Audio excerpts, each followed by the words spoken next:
Esse texto que nós acabamos de ler já nos dá bons indicativos com respeito às características da igreja de Roma, uma igreja que nós queremos aqui nessa manhã refletir com os irmãos, na nossa lição de número 4 da EBD, uma igreja chamada notável, uma igreja que tinha dentre as suas marcas sobre o seu funcionamento, apesar das lutas e de estar num centro de grandes ameaças, onde era a capital do grande Império Romano, a cidade de Roma tinha, dentre as suas mais diversas características, uma muito marcante, que era ser uma igreja formada por diversas culturas. Era uma igreja que tinha duas grandes comunidades que viviam, dentre outras razões, muitas vezes em choque, mas guardando firme a mensagem do Senhor. O seu choque muitas vezes era no aspecto doutrinário, no aspecto de convivência, relacionado ao fato de que uma grande comunidade judaica da dispersão que estava na cidade de Roma pensava ser herdeira da promessa e por isso achava-se superior aos gentios. E existia um grupo muito grande de gentios também ali, obviamente, com uma herança ali da grande capital, e muitos que receberam o evangelho ali de procedência grega, de procedência helenista, e ali eles estavam labutando pela causa da fé, mas achando-se superior aos judeus. É isso mesmo que você ouviu, um achando-se superior ao outro. Por quê? Os judeus acreditavam ser superiores aos gregos porque era um povo da promessa, o povo escolhido por Deus. Por outro lado, os gentios acreditavam ser superiores aos judeus porque não tinham negado o Messias, enquanto os judeus tinham, por muitos e muitos anos, sido rebeldes para com o Senhor, experimentando até por isso alguns exílios e juízos da parte do nosso Senhor e Salvador Jesus Cristo. Deixa eu trocar esse microfone aqui. E pronto. Então, tinham eles essa dificuldade de experimentar uma verdadeira comunhão. Porém, nem por isso eles se marcaram como uma igreja que foi esquecida. Pelo contrário, por Paulo aqui é revelado o interesse de estar cada vez mais ali entre eles, desejado ir até eles para a pregação do Evangelho, porém não tendo essa oportunidade. A igreja de Roma nasce, muito possivelmente, de um grupo de irmãos, como também outras igrejas nasceram assim, que do Pentecostes saem dali de Jerusalém, retornando para as suas vidas comuns, depois de algum tempo, porque no começo ficaram todos eles ali em Jerusalém, aguardando a qualquer momento a volta de Cristo, à medida em que foram vendo que não seria tão rápido assim como no tempo calculado pelos homens, e sim na plenitude do que o Senhor já havia proposto em seu coração, pois ainda o aguardamos com fiel esperança. Eles foram então retomando suas vidas com aquele sentimento da parousia, do desejo de que o Senhor retornasse para buscar a sua igreja. E alguns desses que creram na pregação de Pedro lá em Jerusalém, em Pentecostes, Atos capítulo 2, vão para Roma e ali fundam uma igreja que é muito acompanhada, diga-se de passagem, pelo apóstolo Pedro, enquanto esteve ali também algum tempo antes de ser martirizado. Paulo esteve preso em Roma, porém não pôde, como vemos aqui no texto, acompanhar essa igreja, digamos assim, mais propriamente, porque na ocasião em que se encontrava, tinha ainda muitas dificuldades para o exercício do seu apostolado nessa circunstância da prisão, onde ele produz a maioria das epístolas do Novo Testamento. Então a igreja era em Roma uma igreja notável por algumas razões. Veja que no verso 7 e no verso 8 do capítulo 1 da carta aos Romanos, nós vemos Paulo dizendo assim: a todos os amados de Deus que estais em Roma, chamados para serem santos, graça a vós outros e paz da parte de Deus nosso Pai e do nosso Senhor Jesus Cristo. Primeiramente dou graças a meu Deus, mediante Jesus Cristo, no tocante a todos vós, porque em todo o mundo é proclamada a vossa fé. E daí surge esta qualificação, esta desinência aqui da nossa quarta lição. Roma, uma igreja notável. Por que notável? No verso 7 aqui, Paulo menciona que por todo o mundo era proclamada aquela fé da igreja de Roma. Lá em Romanos 16, 19, também Paulo vai repetir esta expressão dizendo o seguinte, Romanos 16, 19, pois a vossa obediência é conhecida por todos, por isso me alegro a vosso respeito e quero que sejais sábios para o bem e simples para o mal. Então, uma igreja plantada no coração do império, onde nasciam todas as vãs filosofias, onde nasciam os descaminhos, onde haviam tentações as mais diversas, aquela igreja é chamada de notável. Aquela igreja, ela tem um convite, um elogio, melhor dizendo, de Paulo, com respeito à sua obediência, à sua fé, sendo conhecida no mundo antigo. Mas era, como eu já disse no início, uma igreja muito diversa, uma igreja heterogênea, ou seja, formada por diferentes atores, como se aqui tivéssemos, no contexto de Ananindeua, pessoas provenientes do Nordeste, como temos, pessoas provenientes do Sudeste, como temos, pessoas provenientes do próprio Pará, mas de diversas cidades aqui do interior, pessoas provenientes do Sul, da região Centro-Oeste, e assim sucessivamente. Assim era a igreja de Roma, formada por pessoas diferentes, de culturas diferentes, de aspectos econômicos diferentes, com características sociais diferentes. Ela incluía judeus, gentios. Naquela igreja haviam homens livres, escravos. Lembre-se de Onésimo, preso em Roma com Paulo, ali recebe a Cristo e é devolvido para Colossos, mas ele foi membro durante algum tempo, embora preso, embora ex-escravo, embora fugitivo, em Roma. Aquela igreja, os santos de Roma, eram conhecidos por essa diferença. Ali haviam pessoas proeminentes, autoridades, e também tinha gente simples. Lembra de Teófilo? Quem era Teófilo? Foi o destinatário de uma obra de 2 volumes, endereçada por Lucas, o Evangelho e o livro de Atos. Teófilo possivelmente era uma grande autoridade no Império Romano e também poderia ter sido, muito provavelmente, aqui um membro da igreja de Roma. Então, constituída por uma membresia diferente, porém comprometida com os interesses do reino, e era também com isto bem liderada pela doutrina e pelo Senhor. A Igreja de Cristo, diz aqui a nossa revista, é um espaço em que todos são chamados a servir, e deve ser motivo de nossa alegria saber que nestes 50 anos de trabalho, a nossa igreja tem se notabilizado, apesar de momentos bons e momentos de lutas que já experimentou ao longo desse tempo, mas se notabiliza por um espaço de acolhimento e de trabalho para o Senhor, que é exercido por pessoas das mais diversas origens, formações e também classes sociais. Não nos orgulharíamos de forma alguma de ter na nossa igreja os líderes apenas sendo escolhidos pelo critério financeiro ou pelo critério de articulação social. Isso deve ser motivo de vergonha para a igreja. Mas a igreja, ela se notabiliza, apesar de não ser perfeita, por exercer o seu trabalho, por cumprir o seu chamado, utilizando-se das forças disponíveis pelo Senhor, isto é, os que são salvos, lavados e remidos pelo sangue do Cordeiro, não necessariamente aqueles que desenvolvem a sua fé apenas por aparências. Então, a Igreja de Cristo é esse espaço. Tipos de ministério, diz aqui a Enciclopédia Histórico-Teológica da Igreja Cristã, da editora Vida Nova, tipos de ministério vistos nas Escrituras incluem serviços de sacerdotes, levitas no Antigo Testamento, apóstolos, profetas e mestres no Novo Testamento, juntamente com os ministérios gerais dos presbíteros e os ministérios individuais mútuos de todos os crentes.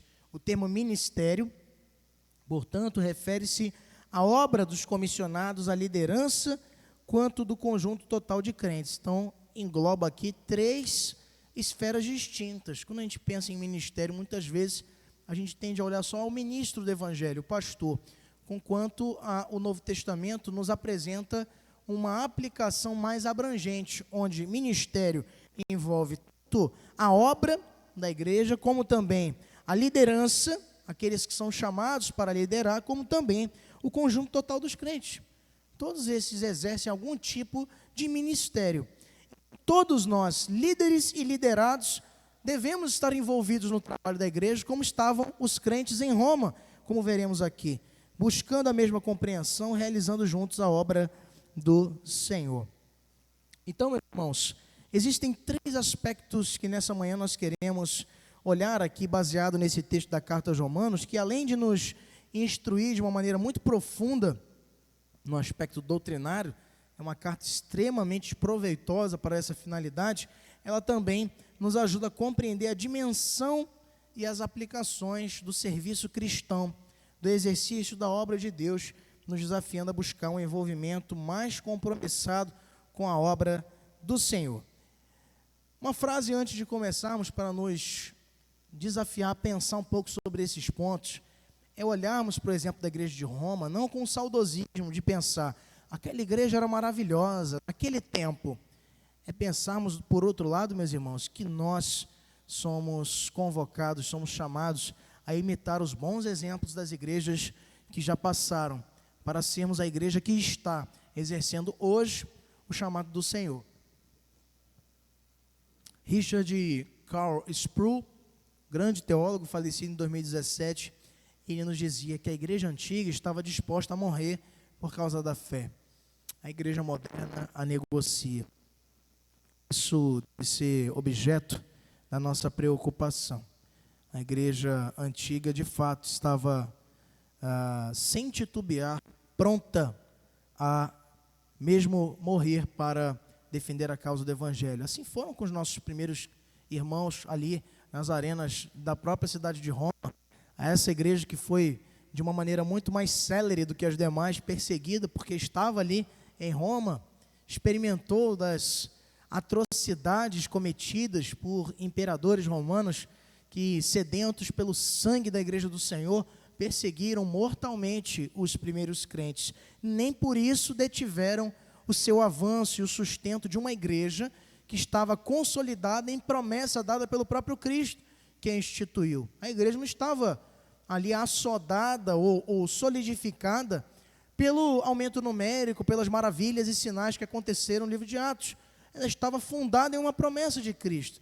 Microfone aqui para o presbítero Santos, que tem uma consideração. Então, nós podemos olhar para essas igrejas com a sua coragem, com a sua ousadia e nos inspirarmos para sermos uma igreja cada vez mais relevante, significativa, uma igreja que não negocia a verdade, mesmo quando ameaçada.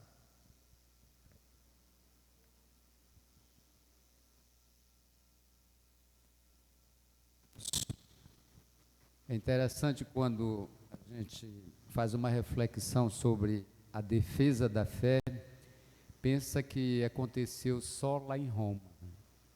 Hoje acontece essa defesa da fé, onde muitos irmãos em Cristo estão perdendo a sua vida. O caso mais recente é da Nigéria, igrejas incendiadas.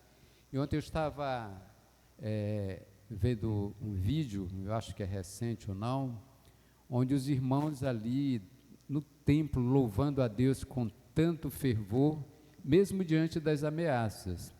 E hoje, China e outros países aí acontece esta perseguição cristã, seja por meio de leis, por meio de fechamento de igrejas, como no caso da China também, né, trancando as igrejas a cadeado, mas mesmo assim a gente deve relembrar que os discípulos e a continuação da igreja primitiva se refugiavam em cavernas para louvar o Senhor nosso Deus. Então este fervor cristão nunca vai acabar, porque a igreja é do Senhor e as portas do inferno não prevalecerão contra ela.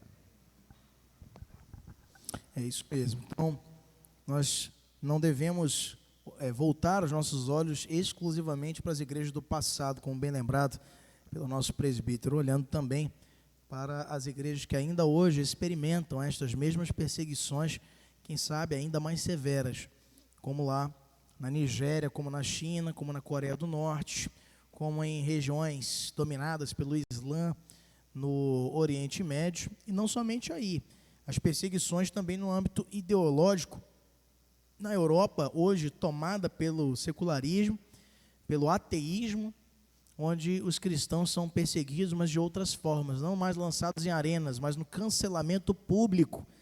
Orar se tornou um ato de resistência em muitos países da Europa. Eu me lembro, quando o presbítero Santos falava, me lembrava aqui de um episódio que repercutiu bastante no tempo da pandemia, onde uma cidadã londrina foi presa por orar em frente a um hospital, por conta das leis, né, de lockdown e restrições de circulação da população.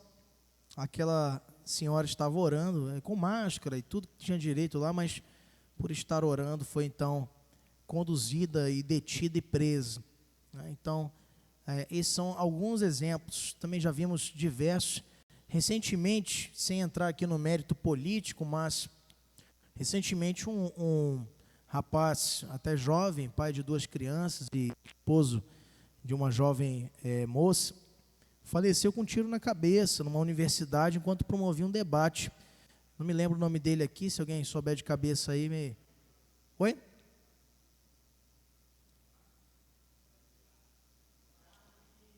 Charlie Kirk, né?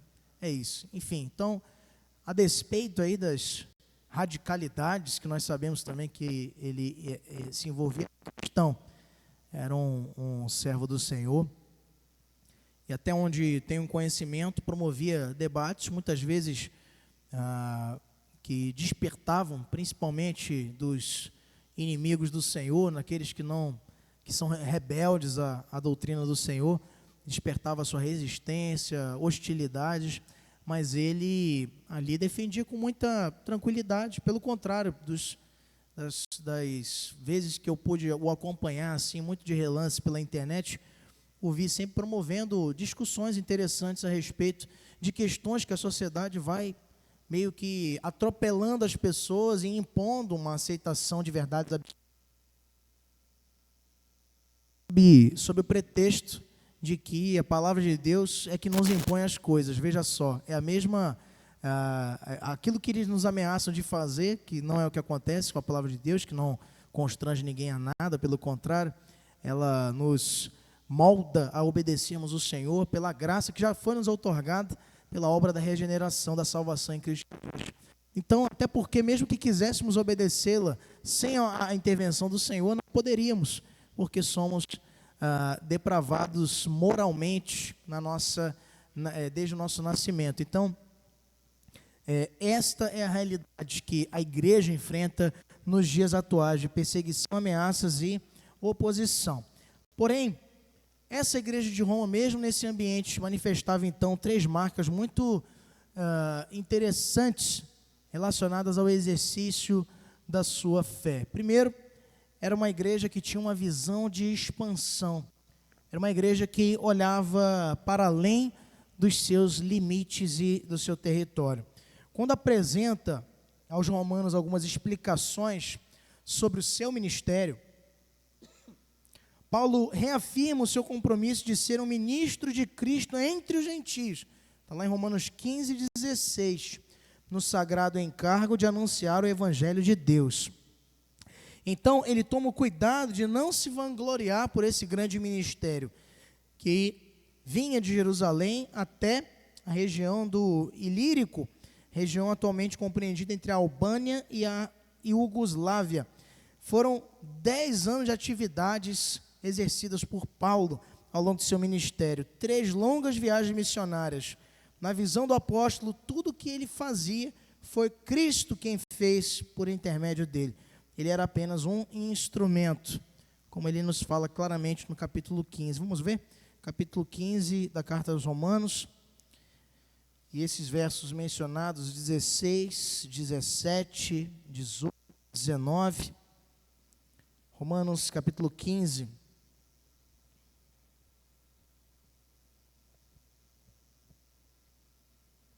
Olha, verso 15. Entretanto, vos escrevi em parte mais ousadamente, como para vos trazer isto de novo à memória, por causa da graça que me foi outorgada por Deus, para que eu seja ministro de Cristo Jesus entre os gentios, no sagrado encargo de anunciar o evangelho de Deus, de modo que a oferta dele seja aceitável, uma vez santificada pelo Espírito Santo.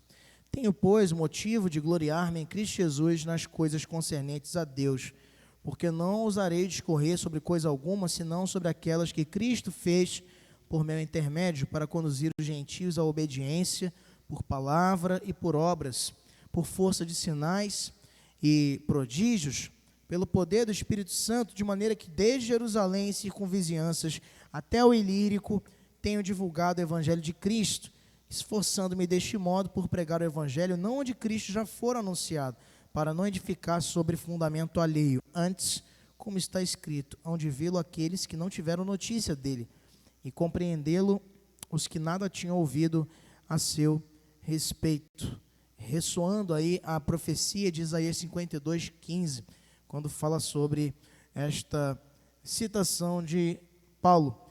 Então, Paulo expõe um princípio missiológico extremamente importante. Veja o que ele diz nesse verso 21. Pregar o evangelho não onde Cristo foi anunciado, mas onde não se tinha conhecimento dele. Ele usa Isaías para embasar a sua tese de expansão, para ir além, para ter uma visão não de concorrência. Muitas igrejas hoje precisavam olhar para o exemplo de Roma, precisavam olhar para o exemplo de Paulo, ao intentarem iniciar novos trabalhos, ao intentarem anunciar o evangelho entre povos não alcançados, muitas vezes focando suas atenções em concorrência. E quando eu digo assim, não é em relação a um bairro, em relação a... Mas, meus irmãos, se perde muitas vezes o bom senso de um razoável. Eu já cansei de passar aqui por ruas da nossa cidade e ver de uma mesma denominação, mas com correntes de ministérios diferentes. 5 igrejas, num espaço de 100 metros. E, pasmem, algumas delas dividindo o muro. Não é nem dividindo o muro, deixa eu corrigir. Dividindo parede. Para que isso? Qual é o fundamento disso? A não ser o de ignorar a palavra de Deus e descumprir o que aqui nós estamos acabando de ler. Paulo não tinha sido chamado para ir para Jerusalém, para fundar a igreja de Paulo em Jerusalém. Ele tinha sido chamado para ser apóstolo aos gentios. Ele foi onde ninguém queria ir mais ir, ou não podia ir. E passou doutrinando, fortalecendo, ensinando, edificando a igreja do Senhor por onde ele passava, não olhando os seus próprios interesses, não transformando a igreja em filiais de um grande comércio, que é o que temos visto lamentavelmente. A visita de Paulo aos Romanos, ela estava condicionada à sua ida à Espanha.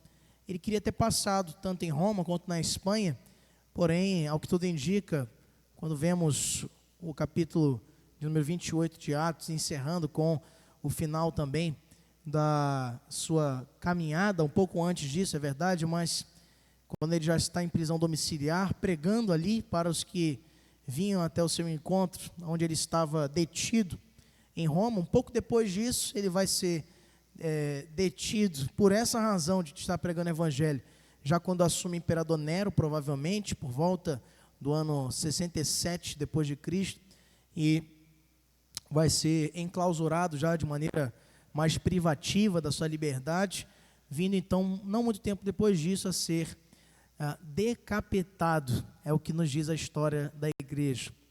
Então, esse episódio já da segunda prisão de Paulo, já é o que ambienta ou contextualiza o background, o pano de fundo da segunda carta a Timóteo, que é a última obra de Paulo no Novo Testamento, a segunda carta a Timóteo. Como você pode observar no capítulo 4, quando ele registra, né, já está sendo oferecido por libação, ou como se a sua vida já estivesse sendo derramada, escorrendo, já não restando muito tempo a ele. Ele diz, então, que já tinha combatido um bom combate, completado a sua carreira e guardado a fé.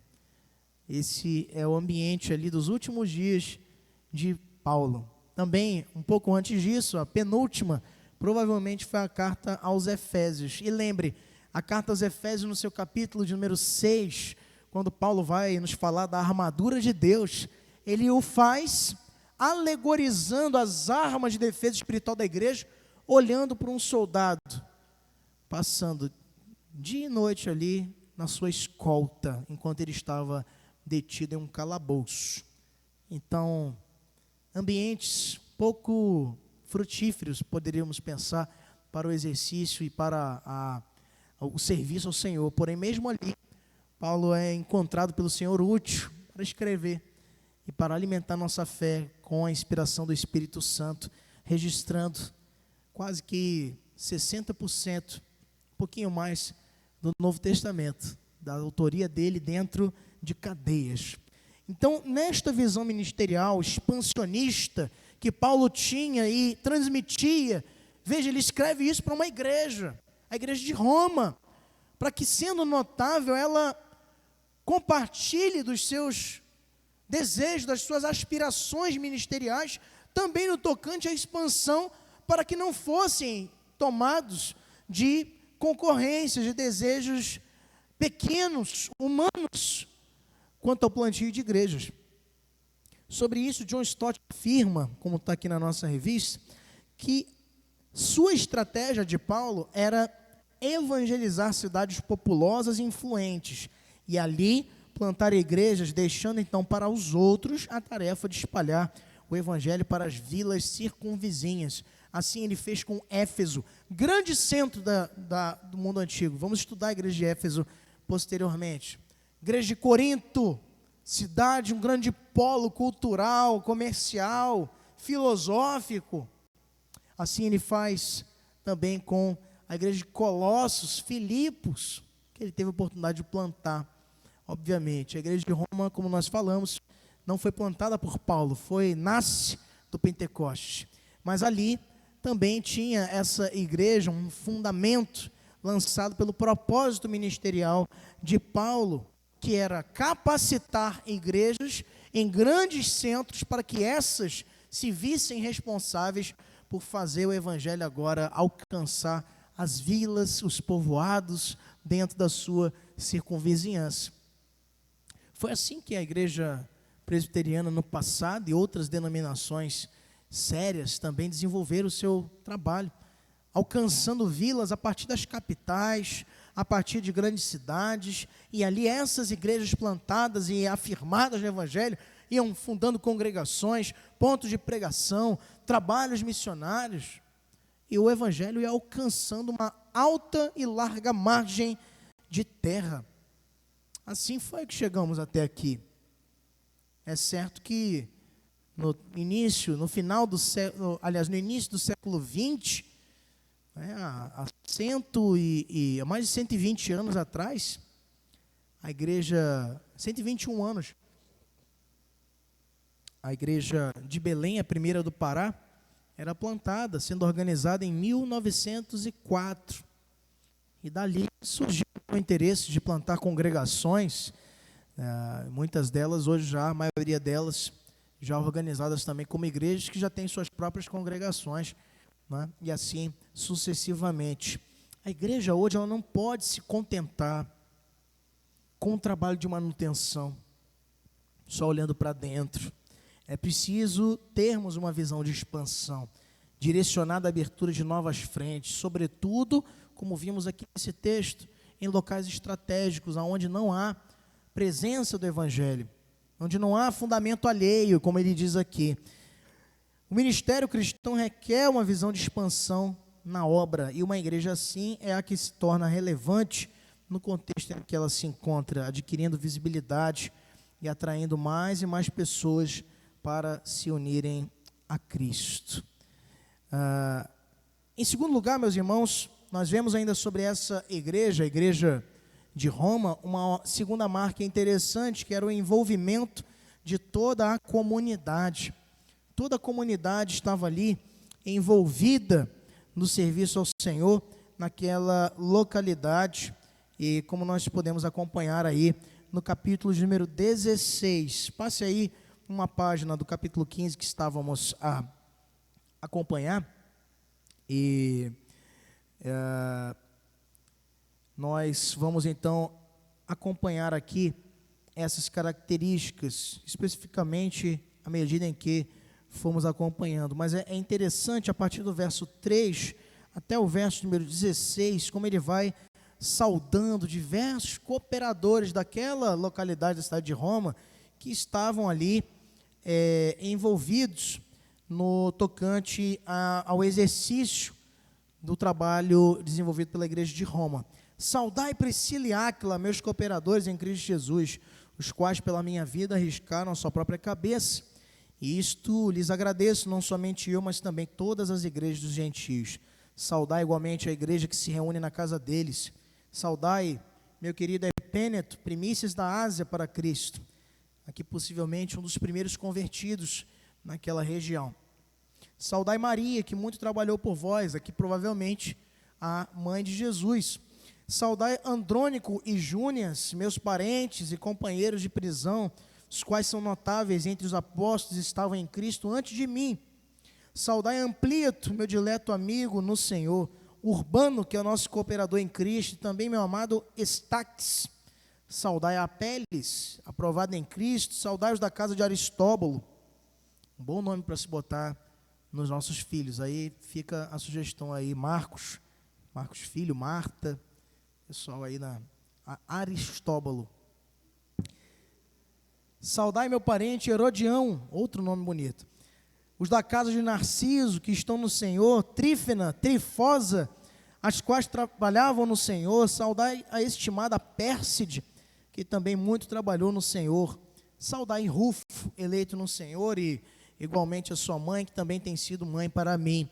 Saudai a Síncrito, Flegonte, Hermes, Pátrobas, Hermas e os irmãos que se reúnem com eles. Saudai Filólogo, Júlia, Nereu e sua irmã Olimpas, e todos os santos que se reúnem com eles. Saudai-vos uns aos outros com ósculo santo. Todas as igrejas de Cristo vos saúdam. Gente, tem gente aqui de todas as regiões, e naturalmente quando você lê esse texto, se você está bem atento aos detalhes, você vai observar que para alguns, sobretudo quando são casais ou um grupo numeroso de irmãos, eles falam assim, e a igreja que se reúne na casa deles. Ou seja, em Roma tinha uma igreja, mas tinham muitas igrejas, grupos de irmãos se reuniam para experimentar da comunhão, do crescimento na palavra, mantendo assim incólume a doutrina dos apóstolos, repassada não só por Paulo aqui, pastoreando essa igreja que não plantou, como também Pedro, como também os demais 12. Então, recomenda aqui a Febe, que exercia diaconia na igreja de Cencreia. Paulo saúda diversos irmãos na igreja que estava em Roma. Significativa lista de saudações registradas nesse capítulo. São mencionadas aqui, como nos fez esse trabalho aqui de resumir a nossa lição, 20 pessoas, mais de 20 pessoas, irmãos e irmãs, por quem o apóstolo tinha um apreço, gratidão, que eram seus olhos, seus braços. Lembre de novo, Paulo não teve nem oportunidade, a não ser em prisão, de visitar a igreja de Roma, estar com eles, como esteve em outras igrejas. Paulo, ele escreve a carta à igreja de Roma, sem tê-los visto, sem tê-los acompanhado, mas lembrando de cada um desses valorosos servos e servas que dedicaram e empenharam suas vidas, mesmo até enfrentando ameaças, como aqui ele fala de Priscila e Áquila, para serem cooperadores do apóstolo. Haverão, meus irmãos, diversas histórias como essas, nos tempos recentes, contemporâneos, de igrejas onde, recebendo todo o incentivo, todo o apoio de um pastor, de um conselho, nem tiveram o privilégio de estarem com eles, mas obreiros, evangelistas, professores, irmãos e irmãs ali cooperando no trabalho, foram quem fizeram as vezes para cooperar com esse trabalho de expansão que a igreja experimentou e continua experimentando até os dias atuais. Paulo aqui quer reconhecer e nos mostrar que o sucesso da igreja não é o sucesso do pastor, o sucesso da igreja não é o sucesso da sua liderança, é o contrário. O sucesso da liderança é o sucesso de todo o povo hermanado dentro de um propósito para ver o crescimento saudável da igreja do Senhor.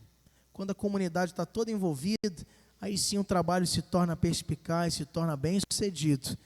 Nós anualmente, e quem sabe nos próximos anos, até mais de uma vez, realizamos ações socioevangelísticas aqui na IPA. E é bonito, para mim, muito recompensador saber. Eu só tenho 2 formações de graduação, teologia e direito, e não poderia fazer uma ação socioevangelística de corte de cabelo, porque eu não sei fazer isso. Mas tem alguém que sabe e ajuda e dá o braço para ajudar. Eu não sei fazer atendimento de fisioterapia. Eu ia entrevar mais a pessoa lá do que ajudar. Né? Como diz aquele antigo adágio popular, mais ajuda que não atrapalha. Né? E por isso que eu ajudo bastante, não atrapalhando. E contamos com a presença de irmãos valorosos que têm essa formação. Não é o pastor. Nós precisamos ter atendimento aqui na ação socioevangelística, aferição de pressão, glicose, como tivemos aqui. Mas o pastor não fez essa formação. Vou acabar com o dedo da pessoa lá para aferir a glicose dela e não sei nem ler aquele equipamento lá. Mas há pessoas na igreja, salvas e salvos em Cristo Jesus, que exercem essa função com esmero e alegria, ajudando a comunidade. Então, isso diz respeito também à área de atendimento jurídico, de atendimento psicológico, odontológico e todos os serviços prestados numa ação socioevangelística, que eu estou usando aqui como ilustração, mas que diz respeito à igreja como um todo. O pastor é o docente da igreja, o teólogo da igreja, mas ele não é o dono da igreja, o dono da igreja é Cristo.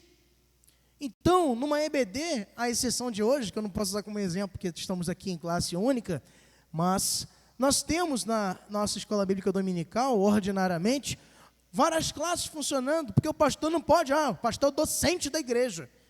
Aí então ele tem que ensinar aqui, criança tem que ensinar, os jovens tem que ensinar, adolescentes tem que ensinar todo mundo. É um erro pensar assim. É uma igreja do eu sozinho, uma igreja que não cresce, porque não tem a comunidade envolvida. O trabalho do pastor, ele não é só esse. Quem pensa assim, eu sei que tem gente que pensa assim. Não estou dizendo aqui só de hipótese, tá? Tem gente que pensa assim.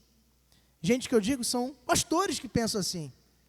Que a igreja tem que circular em torno dele, que tudo tem que passar por ele, tudo tem que ser ele. Ele tem que fazer tudo na igreja. E aí acaba que vai tolhendo, vai privando o crescimento espiritual dos crentes, que precisam também somar esforços para crescer espiritualmente e estarem dispostos a ver o crescimento da igreja do Senhor como ele tem que ser. Quando há o envolvimento de toda a comunidade, a obra é abençoada. As dificuldades são enfrentadas, superadas, e a obra vai se expandindo e se consolidando mais e mais, como foi aqui em Roma, se tornando, como nós falamos aqui, ao exemplo da igreja de Antioquia, também, a igreja de Jerusalém, que nós já estudamos também, e outras que nós veremos, uma das 5 igrejas mais relevantes até o 3º século da era cristã, chamada Pentarquia, as 5 igrejas mais importantes do mundo antigo, dentre elas, Jerusalém, Antioquia, que nós já estudamos, e Roma. Roma foi uma das 5 mais importantes igrejas da história até o 3º, 4º século. Por quê? Porque era uma igreja que tinha a sua comunidade envolvida, que era uma igreja que tinha o serviço distribuído entre os santos. Tornou-se forte, atuante, não devido aos grandes bispos que por lá passaram, e foram realmente muitos importantes teólogos na história da igreja, passando por Roma. Antes, é óbvio, né, da confusão ocorrida a partir de 319 com a conversão de Constantino e a sua mistura com o Império Romano. Mas até ali havia uma igreja em Roma, só igreja, que não era igreja-estado, e era uma igreja que desenvolvia o seu ministério também pautada por esta comunidade envolvida no seu trabalho. Novamente, nós nos socorremos aqui do comentário de John Stott, falando sobre essa lista de nomes apresentada por Paulo aqui, indicando unidade, cooperação daqueles irmãos na realização da obra. Abre aspas. Refletindo-se nos nomes e circunstâncias das pessoas saudadas por Paulo, o que impressiona de maneira particular é a unidade e a diversidade da igreja a qual eles pertenciam. Os cristãos romanos divergiam em raça, classe social e gênero. Ou seja, ele cita que homens, cita também mulheres. Os nomes indicam que lá havia judeus e gentios, porque ele fala, os próprios nomes você já observa, né? Não tinha judeu com o nome Aristóbulo, tá? Assim como não tinha grego com nome Maria, não tinha. Então, por quê? Porque os nomes indicavam ali judeus e gentios. 5 dos nomes mencionados eram comumente dados aos escravos. E aqui ele menciona Amplito, Urbano, Hermes, Filólogo e Júlia. Desculpe frustrar suas expectativas, irmã Eni, mas era um nome dado a escravos naquele tempo. Mas, assim sendo, né, para o tempo atual, é sim também a irmã Júlia, a Sayag, uma escrava do Senhor Jesus, uma serva do Senhor. Mas era um nome dado aos escravos. Um desses nomes, Aristóbulo, acredita que seja dentro da família real de Herodes. Lembrando que, aí você pode me perguntar, mas o pastor não acabou de falar que Aristóbulo não era o nome de hebreu? Sim, porque Herodes era pagão. Lembre-se que Herodes não era da linhagem lá de Joaquim. Ali já tinha acontecido muita coisa, onde o próprio Império Romano é que determinava quem era o rei dos judeus. Como aconteceu com Herodes, o tetrarca, e era um pagão, não era da descendência dos hebreus. Aqui ele cita também Narciso, possivelmente um rico e poderoso irmão. É possível que houvesse ali também diversos descendentes da casa imperial. E essa análise é apoiada por vários outros autores. É notável também o fato de que a terça parte dos nomes mencionados é de mulheres, atuantes na igreja. Fica claro que a diversidade estava presente na igreja de Roma, e foi a unidade, o trabalho somado e cooperativo de todos esses irmãos que proporcionou a igreja de Roma ser reconhecida como uma igreja notável. Em Filipenses 1:27, por exemplo, nós somos exortados a viver de modo digno do Evangelho de Cristo, estando firmes em um só Espírito, como uma só alma, lutando juntos pela fé evangélica. E em terceiro e último lugar, meus irmãos, era também uma marca da igreja de Roma, o zelo e a determinação no exercício ou no desenvolvimento da fé. O problema do escândalo, das divisões, como haviam aos montes na igreja de Corinto, por exemplo, são expressões de desacordo com a doutrina cristã. São expressões de abandono da doutrina genuinamente cristã. E nem mesmo a igreja notável de Roma estava livre desse problema. Não podemos por achar que era uma igreja notável, que era uma igreja perfeita. Existe uma diferença.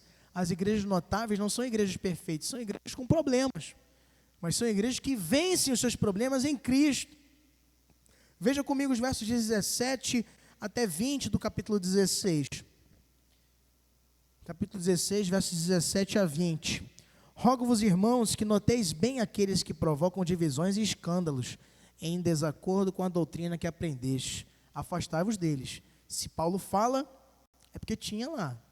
Ele recebeu notícia de que em Roma tinha escândalos e divisões. Verso 18.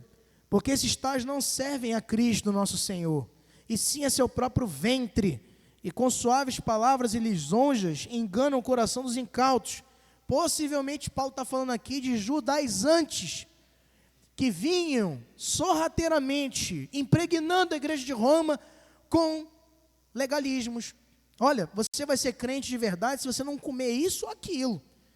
Viver piedosamente, viver pela graça, crer de maneira profunda no Senhor, trabalhar, isso é o de menos, porque a fé judaica era legalista, pelo menos a fé judaica praticada pela maioria dos judeus. Alguns são fiéis, é verdade, mas é muito possível que Paulo esteja se referindo aqui aos judaizantes. Por quê? Porque fala aqui do próprio ventre. Isso ele repete lá em Filipenses 3, quando recomenda que nós andemos como cidadãos da pátria celestial, referindo-se que os da pátria terrena andam com um Deus que os governa, que é o seu próprio ventre. Ele cita isso lá em Filipenses 3. E aqui também em Romanos menciona novamente o próprio ventre. Verso 19: pois a vossa obediência é conhecida por todos, por isso me alegro a vosso respeito, e quero que sejais sábios para o bem e simples para o mal. E o Deus da paz, em breve, esmagará debaixo dos vossos pés a Satanás. A graça de nosso Senhor Jesus seja convosco. Para que a obra cristã não seja prejudicada pelos escândalos, pelas divisões, pelas heresias, é necessário que cada membro busque o discernimento espiritual, revelando zelo e determinação no exercício da sua fé. Paulo elogiou os romanos pelo testemunho que eles prestavam, chamando de conhecida por todos a obediência daqueles irmãos, mas recomenda a eles discernimento.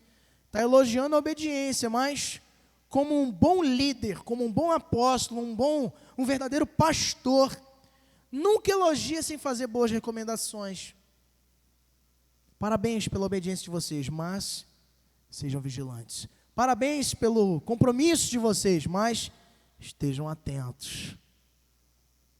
Sabe por quê? A tendência natural, psicologicamente comprovada, dos seres humanos é quando estão no estado de estabilidade, numa condição de estabilidade, de deixarem de lado a atenção, a vigilância para com pontos importantes da vida. Um bom exemplo disso na área financeira. Quando você recebe tanto, gasta menos que tanto, obviamente, com um orçamento bem projetado, você se acostumou a viver daquela forma e vive bem. Aí você passa a ganhar 5 tantos. E aí você para de fazer orçamento, pensando que você já é bilionário.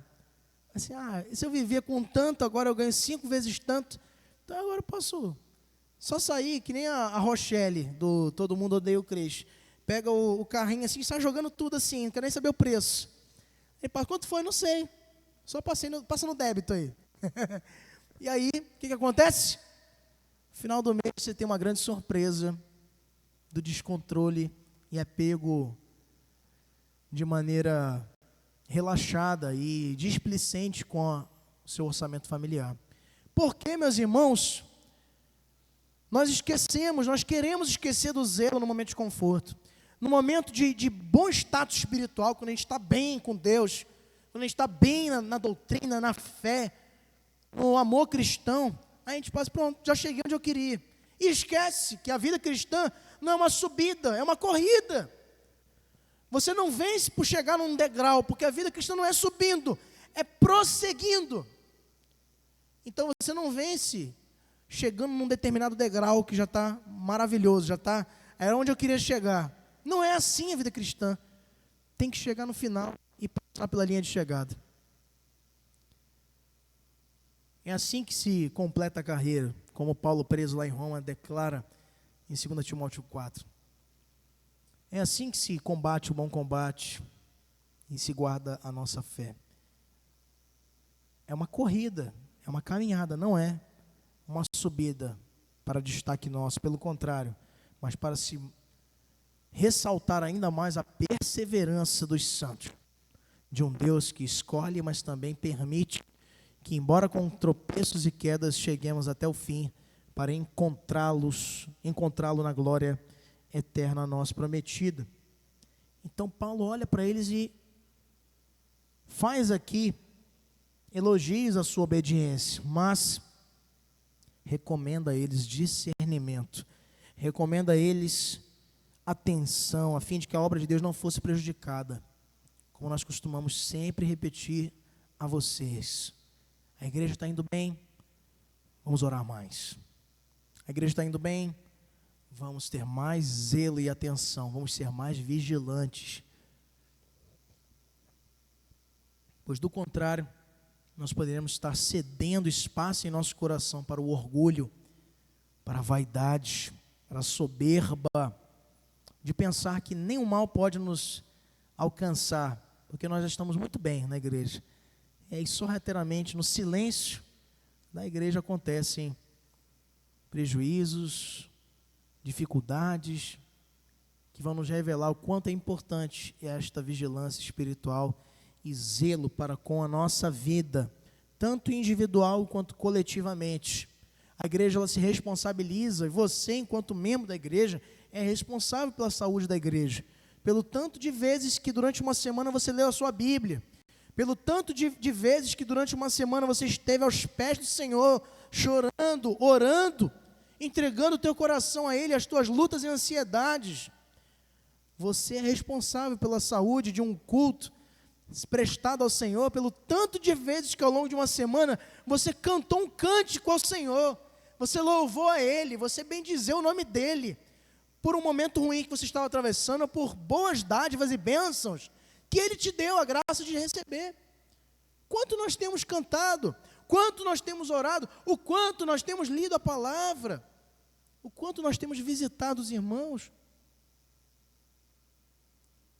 e vemos numa perspectiva consumista da fé, chegando no domingo, pessoas afoitas, ansiosas, desejosas de ter um bom gatilho de início de semana, quando na realidade nós devemos viver uma semana cheia do Espírito Santo, de comunhão com o Senhor, para não vir aqui na igreja tomar para nós. Sabe o que significa culto, adoração? Significa serviço. O que você vem trazer no domingo, em culto ao Senhor, para servir, para derramar? Pessoas estão hoje procurando as igrejas pensando, o que essa igreja tem a me oferecer? Como se fosse uma escola onde você vai matricular seus filhos, ou um clube que você vai se associar, querendo saber das vantagens que o contrato te estipula.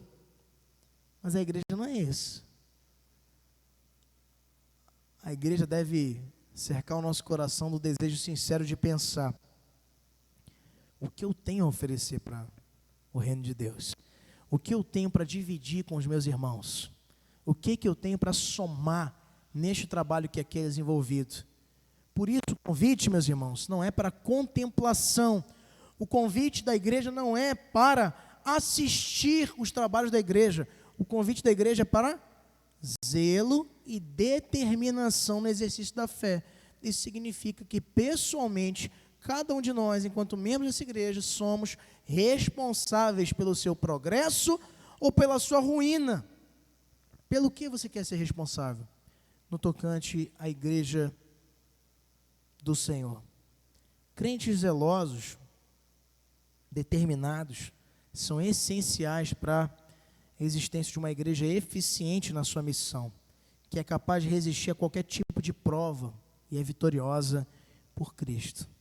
Tudo isso contribuiu para que a igreja de Roma se tornasse uma igreja admirada por Paulo, grande apóstolo, respeitada por Paulo, não só na capital do império, diz ele, a obediência deles era conhecida por todo o mundo, mas infelizmente tem na igreja também hoje, pessoas que mesmo lá na igreja de Roma, também provocam divisões, escândalos, em desacordo com a doutrina cristã, e nós, enquanto crentes no Senhor, piedosos, não podemos ser coniventes com estas práticas. Não podemos ser coniventes, devemos fazer reconhecida a nossa obediência também como a igreja de Roma, a nossa fidelidade a Cristo, a fim de que Ele seja honrado e a obra de Deus prospere. O zelo e a determinação dos crentes vai pautar a saúde do trabalho do Senhor. Veja que no verso 19 ele nos diz, quero que sejais sábios para o bem e simples para o mal. Essa recomendação se harmoniza com a de Jesus em Mateus 10,16, quando diz, sede portanto prudentes como as serpentes e simples como as pombas. Nós precisamos, meus irmãos, demonstrar zelo e determinação no exercício da fé. Quando a igreja brilha, a glória de Cristo se torna notável perante o mundo. Disse Jesus: vós sois a luz do mundo, não se pode esconder a cidade edificada sobre um monte, nem se acende uma candeia para colocá-la debaixo do alqueire. Agindo assim, com certeza, o ministério cristão será bem sucedido, a igreja se fortalecerá e alcançará crescimento. O evangelho será honrado em todo lugar e a graça do nosso Senhor Jesus Cristo será com todos nós. Então, nosso chamado é para vivermos uma vida comprometida, fiel, zelosa, mas também em uma igreja que experimente envolvimento da comunidade, como nesses mais de 20 irmãos mencionados aqui por Paulo na carta aos Romanos, e também tendo uma visão de expansão da obra, sabendo que nós não somos um fim em nós mesmos, enquanto igreja. Nós somos e devemos ser conhecidos e reconhecidos cada vez mais como um polo, como uma igreja que gera outras igrejas. Isso não é um trabalho, obviamente, de um ano, de 2, é um trabalho de uma vida inteira. Mas a pergunta que nós fazemos a você nessa manhã: você está disposto a ver isso acontecer? Ver isso acontecer é muito bom, mas e contribuir para que isso aconteça com a sua vida, com o seu tempo, com os seus recursos? Você está disposto a isso? É possível, o Senhor nos conclama isso, porém, desde que nos coloquemos também em posição de obediência para com a sua palavra e disponíveis para o trabalho. Charles Haddon Spurgeon, para terminarmos, nos fala sobre esta questão de uma maneira muito sensata e inteligente. O diabo raramente criou algo mais perspicaz do que sugerir à igreja que a sua missão consiste em prover entretenimento para as pessoas, tendo em vista ganhá-las para Cristo. E um dos autores que eu admiro bastante, mais contemporâneo, Mark Dever, autor do best-seller 9 Marcas de uma Igreja Saudável, Reformado, ele nos fala que a igreja que traz por entretenimento os crentes à sua membresia, os perde quando este deixa de ser tão cativante ou sedutor. Porque se recorreu a essas ferramentas, e muitas igrejas ainda têm se socorrido dessas ferramentas erradamente, pensando, não, a gente traz pelo entretenimento, mas eles ficam pela palavra. Quem vem pelo entretenimento, fica pelo entretenimento. Quando tiver entretenimento, eu fico lá. Ou você fica assistindo a lista de recomendações lá do Netflix, YouTube, coisas que você não gosta. É entretenimento. Enquanto está te entretendo, você assiste. Quando parou de entreter, você pula ou desliga. Não é isso? Ou eu estou inventando? Ou você que detesta documentário fica assistindo só porque está no aplicativo lá que você começou a assistir um filme do Missão Impossível e agora está passando a vida animal no Sri Lanka. Aí você continua assistindo porque você muda, você desliga. Da mesma forma, quem vem, o jovem que vem para a igreja por causa das festinhas, quando começa a receber palavras, seriedade, ele sai. Porque ele veio pela festinha, agora não tem mais. Eu pulo de canal. A senhora que veio para a igreja por causa dos cursos que ela oferece, quando deixa de ter, ela é confrontada com a palavra, para abandonar o pecado, para mudar de vida, ela sai, porque agora não tem mais cursinho. E veja, com isso eu não estou dizendo que não pode ter essas ferramentas, elas têm que ser sempre secundárias, porque o primário da igreja é o evangelho, a pregação e a adoração ao Senhor, a sua missão. Essa é uma estratégia, como disse aí Spurgeon, veja, não no tempo da internet ainda, hein? Spurgeon escreve isso aqui não no tempo dos entretenimentos televisivos que a igreja hoje tem se envolvido, de maneira evangélica, brasileira. Não, ele escreve isso no tempo do século XIX. Que entretenimento que ele está citando aqui? Era o marxismo da época, ele era contemporâneo de Marx. Só para você ter uma ideia do embate desse grande homem de Deus aqui. Era as filosofias, a academia, esses eram os entretenimentos da época. Mas fala-nos como se fosse hoje, Spurgeon aqui entre nós, mas obviamente que não, mas nos inspirando a pensar de que os problemas da igreja, eles não mudam tão drasticamente ao longo da história, eles apenas vão alterando suas realidades dentro do contexto, do espírito das épocas. Que Deus nos ajude, meus irmãos, a termos, no exemplo da igreja de Roma, também um convite para que a nossa igreja seja cada vez mais notável pela sua obediência, a ponto de ser conhecida de todos os homens. Amém? Amém ou não amém? Vamos ficar de pé, vamos louvar o Senhor, encerrando nossa EBD dessa manhã.